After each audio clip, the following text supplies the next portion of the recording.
Welcome to Downtown Sports. My name is Downtown Stephen Brown, and in today's video, guys, by the title of the video and the thumbnail, already know that I'm going to get a lot of hate on this video, so to you, the subscribers of this channel, make sure to be generous with those likes. And in today's video, we're going to be talking about it being absolutely ridiculous and shameful that Auston Matthews finished 10th in Hart voting. I think the whole thing's kind of garbage, because if you're looking at who won the friggin' award, that's the guy who plays with the best player in the world. Don't worry, Oilers fans, we're going to have a conversation on whether Leon Draisaitl is a center or just Connor McDavid's winger. Before we go any further, I will say that Nathan Mackinnon should have absolutely, hands down, unanimously won this award, and it's embarrassing, the turnout of it. Since the 1999-2000 season, there have only been 2 players in the NHL to score more than 60 goals in a season, and Steven Stamkos was the only player to do it this past decade. What's up on the screen right now is the goal-scoring race from this past season and what these 3 players, or the top 3 players, would have been on pace for in a full 82-game season. Left to right is Matthews, Pastrnak, and Ovechkin. And if we break down this goal-scoring race even further here, you'll see that Alex Ovechkin finishes 1st in goals per 60, and Auston Matthews is 3rd, and David Pastrnak is 6th in terms of even-strength play.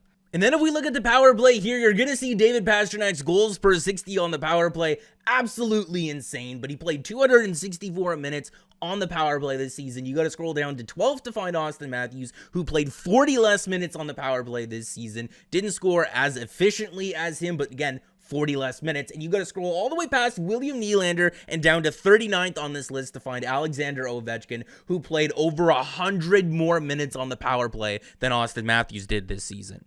If you want to take a look at this little chart that I made here, it basically breaks down the amount of time that each team got on the power play and then the percentage of that time that the players got.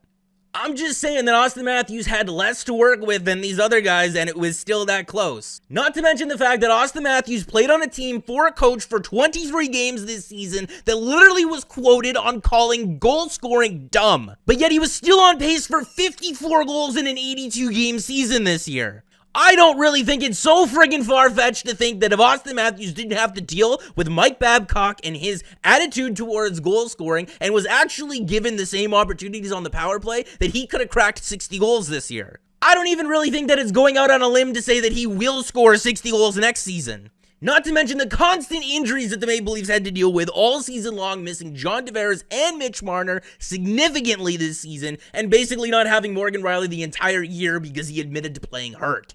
Everyone can agree that the Toronto Maple Leafs don't win games because of defense, and the goaltending absolutely sucked this year. Add on the slew of injuries that I mentioned to really top players here, and how did they win the games that they even managed to win this year? I'll tell you, it was Auston Matthews scoring big goal after big goal all season long. And as we mentioned earlier in the video, there's only been 2 guys since the turn of the century to score 60 goals in a single season, and how was the guy that conceivably had an outside chance at doing it this year the 10th friggin' best player in the league? And if you want to look at it this way and say, well, he finished 9th in scoring and he was like 30 points behind Leon Draisaitl, of course he finished 10th. But this might be a little bit scary. Now I've sorted it by even strength points, and suddenly the gap between Draisaitl and Matthews closes from 30 to just 11. All he's done is be the best goal scorer in the league by an absolute landslide since he's entered it, especially when you look at the actual time on ice. And if you want to talk about 5-on-5 goal scoring in the playoffs per 60, yup, he's right up there on that list too. Just take a look at the names he's in front of. Connor McDavid assisted on 21 of Leon Draisaitl's 43 goals this season.